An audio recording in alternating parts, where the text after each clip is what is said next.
The machine started rolling straight toward his nephew, so he climbed onto the moving track trying to get to the cab, but it quickly pulled him under.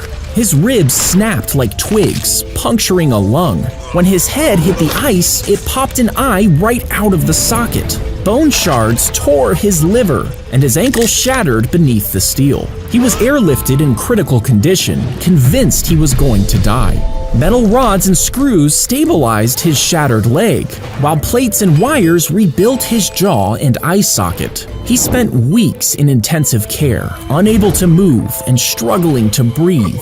But just 1 year later, he was back on set, acting again. If you flew a spaceship all the way to the edge of the universe, what would you find? Well, space might not actually end, but instead split into different universes, each with a different reality. Or you might find yourself back where you started, since space could actually exist in an infinite loop that curves in every direction. But it's possible that this is all just a simulation, created by a hyper-intelligent being. Reaching the edge would expose the limits of the program, hitting a wall of code that you could never break through.